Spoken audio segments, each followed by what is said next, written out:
Hello friends, എല്ലാവർക്കും നമസ്കാരം. നമ്മുടെ ഇഷ്ടപരമ്പരയുടെ വരാൻ പോകുന്ന വിശേഷങ്ങളിലേക്ക് ഏവർക്കും സ്വാഗതം. അങ്ങനെ വീട്ടിലേക്ക് ജോലിയൊക്കെ കഴിഞ്ഞ് മടങ്ങിയെത്തുന്ന നമ്മുടെ മീനാക്ഷി വീട്ടിൽ ആരെയും കാണാതെ ഞെട്ടിത്തരിച്ച് നിൽക്കുകയാണ്. ഇവരൊക്കെ ഇത് എവിടെ പോയി എന്ന് മീനാക്ഷിക്ക് ഒരു എത്തും പിടിയും കിട്ടുന്നില്ല. എല്ലാവരുടെ ഫോണിലേക്കും മീനു മാറി മാറി വിളിക്കുന്നുണ്ട്. പെട്ടെന്ന് മീനുവിനെ കണ്ടുകൊണ്ട് നമ്മുടെ ഇന്ദ്രാമ്മ അടുത്തേക്ക് വരിക. മോളെ മീനു എന്ന് പറഞ്ഞ് കരയാ. എന്താ അമ്മമ്മേ എന്ന് മീനു അപ്പം ചോദിക്കുകയാണ്. ഗോമതിയും പിള്ളേരെയും എല്ലാം പോലീസുകാർ വന്ന് വിളിച്ചുകൊണ്ട് പോയി. പോലീസുകാരോ? എന്താ ഉണ്ടായത് എന്ന് മീനു ഞെട്ടിത്തരിച്ചുകൊണ്ട് ചോദിക്കുക. മോളെ, അത് ദേവിയും വീട്ടുകാരും ഗോമതിക്കും ദേവമംഗലത്തിലുള്ള എല്ലാവർക്കും എതിരെ പരാതി കൊടുത്തിരിക്കുക. എല്ലാവരും പോലീസുകാർ കൂട്ടിക്കൊണ്ടുപോയി. എനിക്ക് എന്താ ചെയ്യേണ്ടതെന്ന് അറിയില്ല എന്നും പറഞ്ഞ് ഇന്ദ്രാമ്മ കരയാണ്. ദേവിയുടെ പരാതി കൊടുക്കുക, എനിക്കിത് വിശ്വസിക്കാൻ കഴിയുന്നില്ല എന്ന് മീനു അപ്പം പറയാം. പോലീസുകാർ നേരിട്ട് ഇവിടെ വന്നതാ. ദേവിയും കുടുംബവും പരാതിപ്പെട്ടു എന്നുള്ളത് സത്യ. ഞാൻ അവരോട് സംസാരിച്ചതാ, നമ്മുടെ കാര്യം പറഞ്ഞ് ബോധ്യപ്പെടുത്താൻ ശ്രമിച്ചതാ. പക്ഷെ എൻ്റെ വാക്കുകൾക്കൊന്നും അവരൊരു വിലയും കൊടുത്തില്ല. അവരന്വേഷിച്ച് കണ്ടെത്തിക്കോളാമെന്നാ പറയുന്നത്. അച്യുതനെ അനന്തനെ ഞാൻ വിളിച്ചിട്ടുണ്ട്, അവരിതുവരെ എത്തിയിട്ടില്ല. അവർ വന്നു കഴിഞ്ഞാൽ എന്തെങ്കിലും ചെയ്യാനായിട്ട് ഞാൻ അവരുടെ കാല് പിടിച്ചിട്ടാണെങ്കിലും സമ്മതിപ്പിച്ചോളാം എന്ന് പറഞ്ഞ് ഇന്ദ്രാമ്മ കരയാ. അത് കാണുന്ന മീനു പറയും, അമ്മമ്മ സമാധാനപ്പെട്, ഞാനിപ്പം പോലീസ് സ്റ്റേഷനിലേക്ക് നേരെ ഒന്ന് പോകാം, എന്താ ഉണ്ടായതെന്ന് അവിടെ പോയി അന്വേഷിക്കട്ടെ എന്ന് പറഞ്ഞ് മീനു പെട്ടെന്ന് നേരെ പോലീസ് സ്റ്റേഷനിലേക്ക് പോകാനായിട്ട് തുടങ്ങുക. അപ്പം ദേവിയെടുത്ത് ഇങ്ങനൊരു ചതി കാണിക്കുമോ? ഏടത്തിക്ക് ഇത് എങ്ങനെ സാധിച്ചു? ഏടത്തി ഇങ്ങനൊരു തെറ്റ് ചെയ്തോ? ഒരിക്കലുമില്ല. ഏടത്തിയുടെ വീട്ടുകാർ ഏടത്തി അറിയാതെ ചെയ്തതാകാം എന്ന് മീനു അപ്പോഴും മനസ്സിൽ പറയുന്നുണ്ട് കേട്ടോ. അപ്പം നേരെ ദേവിയെ ഫോൺ വിളിക്കാം. അപ്പം മീനുവിൻ്റെ കോള് കാണുമ്പം ദേവി പെട്ടെന്ന് എടുക്കുന്നുണ്ട്. ഏടത്തിക്ക് എങ്ങനെ തോന്നി ഏടത്തി ഇങ്ങനൊരു ചതി ചെയ്യാൻ എന്ന് മീനു എടുത്തപടി ചോദിക്കുക. എന്താ മീനു കാര്യം? ഏടത്തിക്ക് ഈ വീട്ടിലേക്ക് വരണമെന്ന് ഞങ്ങൾ എല്ലാവരും ആഗ്രഹിച്ചിരുന്നത്. അമ്മയും ഏടത്തെ ഈ വീട്ടിലേക്ക് കൊണ്ടുവരാൻ തന്നെ ആഗ്രഹിക്കുന്നതെന്ന് എനിക്കറിയാം. ഏടത്തി തെറ്റുകളൊക്കെ മനസ്സിലാക്കാൻ ഒരു കാലയളവ് തന്നത് അമ്മ. പക്ഷെ ഇങ്ങനെ ഒരു ചതി ഏടത്തിയുടെ വീട്ടുകാർക്കൊപ്പം കൂടി നിന്ന് ഏടത്തിയും ചെയ്തല്ലോ എന്ന് എനിക്ക് വിശ്വസിക്കാൻ സാധിക്കുന്നില്ല. ഈ കുടുംബത്തോട് ഏടത്തി കാണിച്ച സ്നേഹമൊക്കെ കള്ളമായിരുന്നോ എന്ന് ചോദിക്കുക. എന്താ മീനു നീ ഈ പറയുന്നത്? അവിടെ ഉള്ളവരല്ലാതെ എനിക്ക് ആരാ ഉള്ളത്? നീ എന്നെ വെറുക്കുവാണോ എന്ന് ചോദിച്ച് ദേവി കരയാണ്. ഞാനിപ്പോൾ പോലീസ് സ്റ്റേഷനിലാണ്. ഏടത്തി പരാതിപ്പെട്ടതനുസരിച്ച് ഇവിടെയുള്ള എല്ലാവരെയും പോലീസ് പിടിച്ചോണ്ട് പോയിരിക്കാം. ഏടത്തി ഒപ്പിട്ട് കൊടുക്കാതെ എന്തായാലും അവർ പരാതി എടുക്കില്ലല്ലോ എന്നും പറഞ്ഞ് മീനു ഫോൺ കട്ട് ചെയ്യാണ് കേട്ടോ. അപ്പം തൻ്റെ സത്യാവസ്ഥ ഒന്ന് ബോധ്യപ്പെടുത്താൻ പോലും സാധിക്കാതെ മീനു ഫോൺ കട്ട് ചെയ്യുമ്പം ദേവി അവിടെ നിന്ന് കരയാ. അച്ഛനും അമ്മയും എന്നെ ചതിച്ചോ? ദേവമംഗലത്തുള്ളവരെയൊക്കെ പോലീസ് സ്റ്റേഷനിൽ കയറ്റിയോ? അവരെന്ത് പാപമാണ് ചെയ്തത് എന്ന് പറഞ്ഞ് ദേവിക്ക് വിശ്വസിക്കാൻ സാധിക്കാതെ നിൽക്കുക. ഒരിക്കലുമില്ല. എനിക്ക് അനുകൂലമായിട്ട് എൻ്റെ അച്ഛനും അമ്മയും നിൽക്കുള്ളൂ. ഒരിക്കലും ഞങ്ങളുടെ ഭാഗത്ത് തെറ്റുള്ളപ്പം അവരങ്ങനെ ഒരു ചതി ചെയ്യുമെന്ന് എനിക്ക് തോന്നുന്നില്ല. ഇത് മീനുവിന് എന്തോ തെറ്റിദ്ധാരണ ഉണ്ടായതാ എന്നൊക്കെ ദേവി സ്വയം പറഞ്ഞുകൊണ്ടിരിക്കുകയാണ്.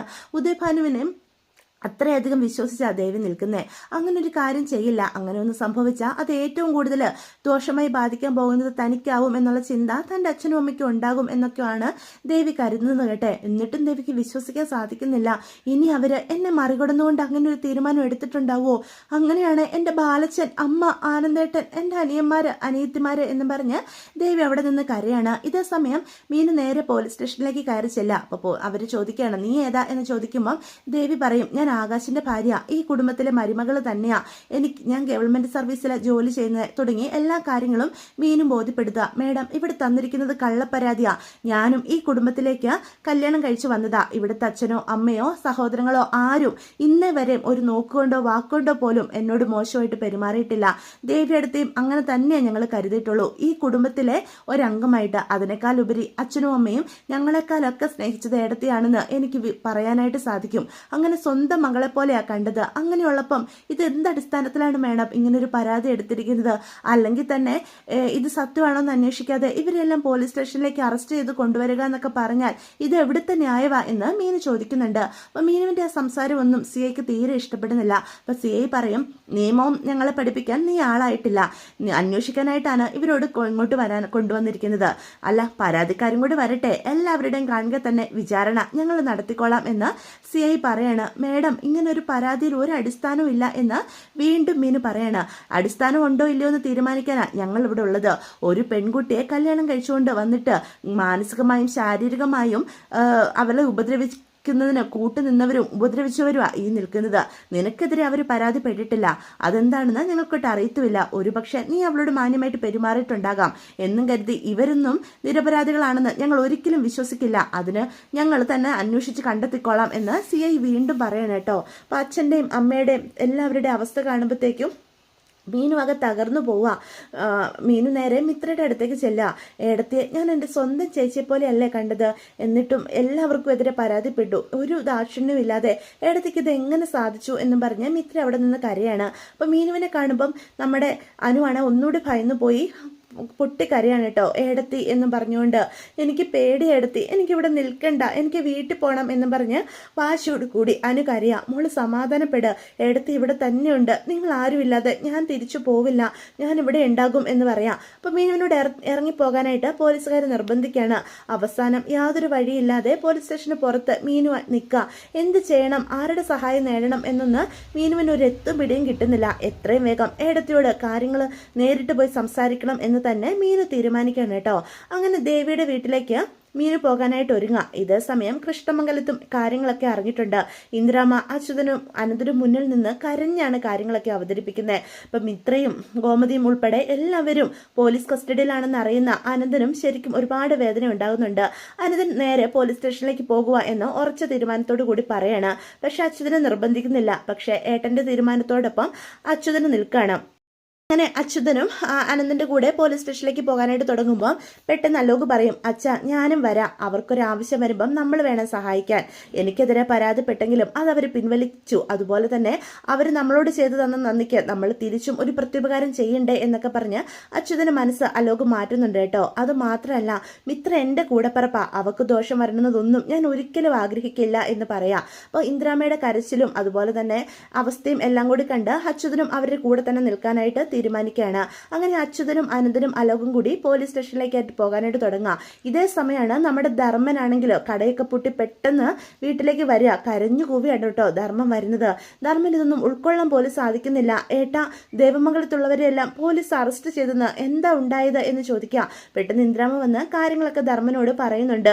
ധർമ്മനും അവരോടൊപ്പം പോലീസ് സ്റ്റേഷനിലേക്ക് പോകാനായിട്ട് തുടങ്ങുക. എൻ്റെ മക്കളെയായിട്ട് നിങ്ങൾ മടങ്ങി വരാവുള്ളൂ, എനിക്ക് രണ്ട് കുടുംബവും ഒരുപോലെയാ എന്ന് പറഞ്ഞ് ഇന്ദിരാമ്മ വീണ്ടും കരയാം. അത് കാണുന്ന ആനന്ദം പറയും, അമ്മ സമാധാനിപ്പിക്കും, ഞങ്ങൾ അവിടെ പോയി പോലീസ് സ്റ്റേഷനിൽ പോയി സംസാരിക്കാം എന്നും പറഞ്ഞാണ് അവരവിടുന്ന് പോകുന്നത് കേട്ടോ. സമയം മീനു ദേവിയെ കാണാനായിട്ട് ദേവിയുടെ വീട്ടിലേക്ക് ചെല്ലുകയാണ്. ഉദയഭാനും ശ്രീകലയും അവിടെ ഇതുവരെയും എത്തിയിട്ടില്ല. അപ്പം മീനു ആണെങ്കിൽ ദേവിയെ കാണുമ്പം തന്നെ വലിയ ഒരു അകൽച്ചയോട് കൂടി പെരുമാറുന്നത് ദേവിക്ക് ഒരുപാട് വേദന ഉണ്ടാക്കുക. മോളെ മീനു, നീയും എന്നെ വെറുത്തോ എന്തെന്ന് എനിക്ക് സത്യമായിട്ടും അറിയില്ല എന്നും പറഞ്ഞ് ദേവി കരയാണ്. ഏടത്തി, ദേവമംഗലത്തുള്ളവരെല്ലാം പോലീസ് സ്റ്റേഷനിലാണ്. ഏടത്തി അറിയാതെയാണോ അങ്ങനെ ഒരു പരാതി കൊടുത്തത്? ഏടത്തിക്ക് ദേവമംഗലത്ത് മാനസികമായും ശാരീരികമായും പീഡനത്തിന് ഇരയാക്കപ്പെട്ടിട്ടുണ്ടെന്നാണ്. ഗാർഹിക പീഡന കേസ് അവർക്കെല്ലാവർക്കും എതിരെ ചുമത്തിയിരിക്കുന്നത്. ഞാൻ പോലീസ് സ്റ്റേഷനിൽ നിന്ന് വരുന്ന വഴിയാ ഏടത്തി ഒപ്പിട്ട് കൊടുത്ത പരാതിയും ഞാൻ കണ്ടു എന്ന് പറയാ. ഇല്ല മോളെ, സത്യമായിട്ട് ഞാനിതൊന്നും അറിഞ്ഞിട്ടില്ല. ദേവമംഗലത്തുള്ളവർക്കെതിരായി ഞാൻ അങ്ങനെ ചെയ്യുമെന്ന് നിനക്ക് തോന്നുന്നുണ്ടോ? അച്ഛനും അമ്മയും എന്നോട് പറയാതെ എന്തൊക്കെയോ ചെയ്തു കൂട്ടുന്നുണ്ടെന്ന് എനിക്ക് തോന്നിയിരുന്നു. ഞാൻ അവരോട് ചോദിച്ചതാ, എൻ്റെ കുടുംബത്തിന് ദോഷം വരുന്ന എന്തെങ്കിലുമാണോ പ്രവർത്തിക്കുന്നതെന്ന്. അപ്പോൾ അവർ പറഞ്ഞു, ഇല്ല അങ്ങനെയൊന്നും അല്ല, നമ്മുടെ ഭാഗത്തല്ലേ തെറ്റ്, എങ്ങനെയും നിന്നെ ആ വീട്ടിലേക്ക് മടക്കി എത്തിക്കാനാണ് ഞങ്ങൾ നോക്കുന്നതെന്നൊക്കെ പറഞ്ഞപ്പം ഞാൻ വിശ്വസിച്ചു പോയി മീനു, സത്യമായിട്ടും എനിക്കൊന്നും അറിയില്ലായിരുന്നു എന്നും പറഞ്ഞ് ദേവി കരയാ. അപ്പം മീനു ചോദിക്കുന്നുണ്ട്, അങ്ങനെയാണെങ്കിൽ ഏടത്തിയുടെ ഒപ്പ് അതെങ്ങനെയാ എന്ന് വീണ്ടും ചോദിക്കുക. എനിക്കറിയില്ല, ഞാൻ ഒരിടത്തും ഒപ്പിട്ട് കൊടുത്തിട്ടില്ല, ഈ വീട്ടിൽ നിന്ന് പുറത്തു പോലും ഞാൻ ഇറങ്ങിയിട്ടില്ല. അച്ഛനും അമ്മയും എന്തൊക്കെയോ കള്ളത്തരങ്ങൾ ചെയ്തു കൂട്ടിയാ പരാതി കൊടുത്തിരിക്കുന്നത്. എൻ്റെ ഒപ്പ് അതെനിക്ക് സത്യമായിട്ടും അറിയില്ല മീനു എന്നും പറഞ്ഞ് വീണ്ടും കരയാ. ഏടത്തി, എല്ലാവരും ഇപ്പം പോലീസ് സ്റ്റേഷനിൽ നിൽക്കുക, മിത്രയും അനുവും ഉൾപ്പെടെ. അവരുടെയൊക്കെ അവസ്ഥ എന്താണെന്ന് ഏടത്തിക്ക് അറിയാവോ? ഏടത്തിക്ക് ഞങ്ങളെ സഹായിക്കണമെന്ന് എന്തെങ്കിലും ഉണ്ടെങ്കിൽ എൻ്റെ കൂടെ ഇപ്പോൾ വരണം എന്ന് മീനു പറയാണ്. എന്താ മോളെ നീ ഇങ്ങനെ ചോദിക്കുന്നേ? എൻ്റെ കുടുംബത്തിന് ദോഷം വരുന്ന എന്തെങ്കിലും ഞാൻ ചെയ്യുമെന്ന് നീ കരുതുന്നുണ്ടോ? ഇപ്പം തന്നെ വരാം. എൻ്റെ അച്ഛനും അമ്മയും ചെയ്തതിന് പ്രായശ്ചിത്തം ഞാൻ ചെയ്തോളാം. ഇത്തവണയും എല്ലാവരും എന്നെ തെറ്റിദ്ധരിക്കും, എങ്കിലും കുഴപ്പമില്ല, എൻ്റെ കുടുംബം ഒരു തെറ്റും ചെയ്തിട്ടില്ലെന്ന് പോലീസുകാരോട് ഞാൻ പറഞ്ഞോളാം മോലെ എന്നും പറഞ്ഞ് നമ്മുടെ ദേവി മീനുവിനോടൊപ്പം പോലീസ് സ്റ്റേഷനിലേക്ക് വരാനായിട്ട് തുടങ്ങുകയാണ് കേട്ടോ. അപ്പോൾ ഇതേ സമയം തന്നെയാണ് ഉദയഭാനു ശ്രീകലയും അങ്ങോട്ട് വരുന്നത്. അപ്പം മീനുവിൻ്റെ കൂടെ പോകാൻ തുടങ്ങുന്ന ദേവിയെ കാണുന്ന അവർ ഞെട്ടി നിൽക്കുകയാണ്. നീ ഇതെങ്ങോട്ടാ എന്ന് ചോദിക്കുക. നിങ്ങൾ മിണ്ടിപ്പോകരുത്, ഇത്രയൊക്കെ ചെയ്ത് കൂട്ടിയപ്പം എന്നോടൊരു വാക്ക് ചോദിച്ചിരുന്നോ? എൻ്റെ കുടുംബത്തിന് ദോഷം വരുന്നൊരു പ്രവൃത്തി ചെയ്യാൻ ഞാൻ ഒരിക്കലും കൂട്ടു നിൽക്കില്ല എന്നും പറഞ്ഞ് മീനുവിനോടൊപ്പം വാശിയോട് കൂടി ഇറങ്ങിപ്പോവാ. കാര്യങ്ങളൊക്കെ കൈവിട്ടു പോകുമോ എന്നുള്ള ഭയത്തോടെ ഉദയഭാനും ശ്രീകലയും നോക്കി നിൽക്കുകയാണ് കേട്ടോ. ഇതേസമയം അവളെ അവരുടെ കൂടെ വിട്ടുകഴിഞ്ഞാൽ ശരിയാകില്ല, നമുക്ക് കൂടെ പോകാം. ദേവി അവിടെ പോയി സത്യങ്ങൾ പറയരുത്, ഇത്രയും നമ്മൾ ചെയ്തു കൂട്ടിയതൊക്കെ വെറുതെ ആകും എന്ന് ഉദയഭാനു ശ്രീകലയ്ക്കും ബോധ്യപ്പെടുക. അതുകൊണ്ട് തന്നെ ദേവിയുടെ കൂടെ അവരും പോവാണ് കേട്ടോ പോലീസ് സ്റ്റേഷനിലേക്ക്. ഇനി എന്തൊക്കെ നടക്കും എന്നുള്ള ഭയം ഉദയഭാനു ശ്രീകലയ്ക്കും ഉണ്ട്. എങ്കിലും ദേവി ഒരു കാര്യങ്ങളും അനുകൂലമായി ദേവമംഗലത്തുള്ളവർക്ക് അനുകൂലമായി പറയരുത്, അതിനെന്തും ചെയ്യണം എന്നൊരു തീരുമാനത്തിൽ തന്നെയാണ് അവരും. അപ്പോൾ ഇതൊക്കെയാണ് കേട്ടോ വിശേഷങ്ങൾ. വീഡിയോ ഇഷ്ടപ്പെടുവാണെങ്കിൽ ചാനൽ ഒന്ന് സബ്സ്ക്രൈബ് ചെയ്യാൻ മറന്നു പോകരുത്. ലൈക്ക് ചെയ്തും ഹൈപ്പ് ചെയ്തൊക്കെ ഒന്ന് സപ്പോർട്ട്